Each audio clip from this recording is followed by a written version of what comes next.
This is Weekend Edition on WNYC. I'm David First.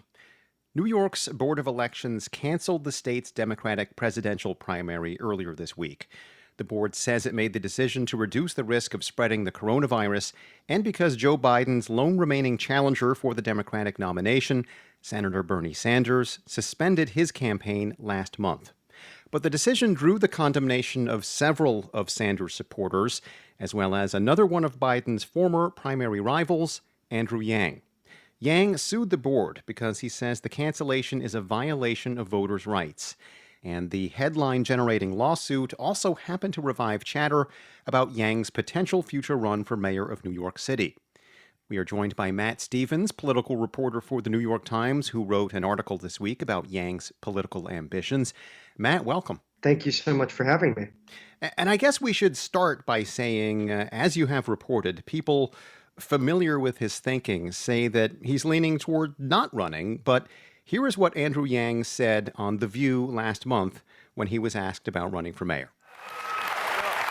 I'm looking to solve problems and add as much value as I can. Certainly, I'm more attracted to executive roles than I am legislative roles. Okay, so he's more attracted to executive roles. That doesn't mean much. But what does a high-profile move like suing New York over the primary say to you? Well, actually, that was news that came late Tuesday, right as we were, well, maybe it was Wednesday. I don't even remember anymore. But it was right as we were getting ready to get the story into print the next day. And so that was not something I saw coming. I think the board had canceled the election on Monday. And so I think that was a decision he made fairly quickly. But all of these things, David, that he has continued to do, including starting a nonprofit and a podcast as a part of that, whether it's his intention or not, keep him in the news. There's this podcast he launched and a campaign to fight racism.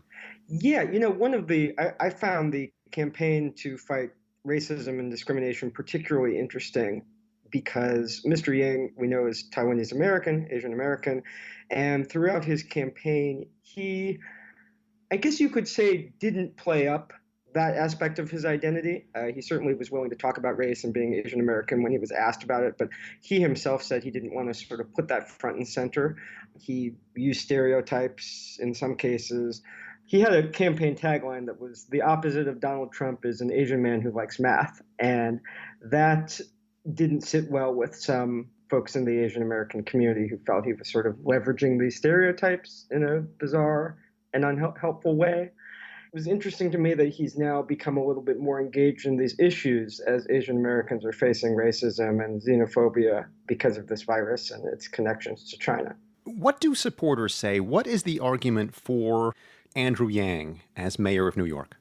The folks who I spoke with suggested that, gosh, okay, this is a guy who ran a business and, does have experience in that way as an executive, but he also is a creative thinker. And perhaps most importantly, his signature campaign promise to give Americans $1,000 a month in universal basic income has started to look a little prescient in some ways because the government is now giving out these stimulus checks.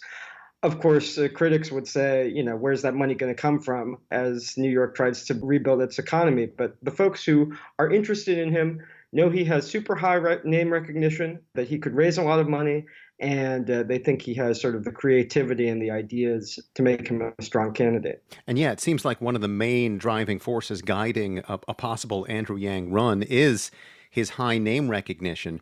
What do longtime political observers say? Opponents have pointed out that this is a guy with no political experience. In the wake of the Trump presidency, is that going to be a hard sell? Yeah, I think I certainly spoke with at least as many, if not more, folks sort of in the political strategist world that were deeply skeptical, in part because they feel like, okay, we'd be talking about a campaign in 2021 and starting to govern in 2022.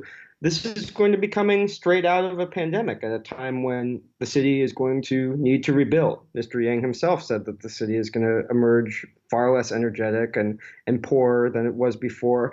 And so there is a deep skepticism around, okay, who do we want to entrust to be sort of the rebuilder in chief? Do we really want to trust that task to someone who has never had to do this before, who doesn't have that sort of governmental experience? This is a candidate chiefly known for his plan for a universal basic income.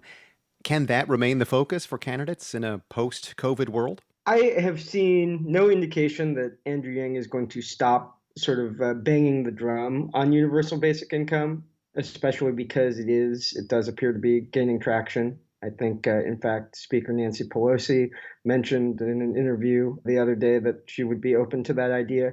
And so until we start to see real traction towards something like that, I don't imagine that he's going to drop that as one of his main focuses. It is something I think he truly believes will help a lot of people.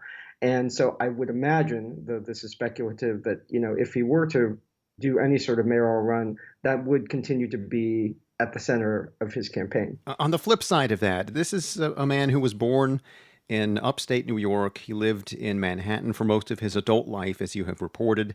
He is a smart guy. Will he be able to pivot from universal basic income and make his pitch for how he could guide New York City during these post-coronavirus years? That is something that the strategists I talked to were certainly debating. I mean, as someone put it, and we didn't get this into the story, Andrew Yang would have to show that he cares about and has a plan for the subway, for instance. And we just have no indication, as a presidential candidate, a Democratic primary candidate, you don't have to come out with a platform for local level issues like that. He also will just have to start bringing in friends and alliances in terms of unions and all the other sorts of power players in the city that matter when it comes to mayoral politics. I'm not sure that he has begun that sort of outreach or that he has those sort of long-standing connections that some of his opponents might have. This is not going to be an easy job. This is going to be being the chief executive of the biggest city in the country at a time when it needs to rebuild. So many folks have made an analogy to sort of the post 9/11 situation with Mayor Bloomberg. I don't think any of the candidates would tell you that the task that they face, if they do win this job, will be anything less than extremely difficult. Matt Stevens is a political reporter for the New York Times. Matt, thank you for joining us. Thank you so much for having me.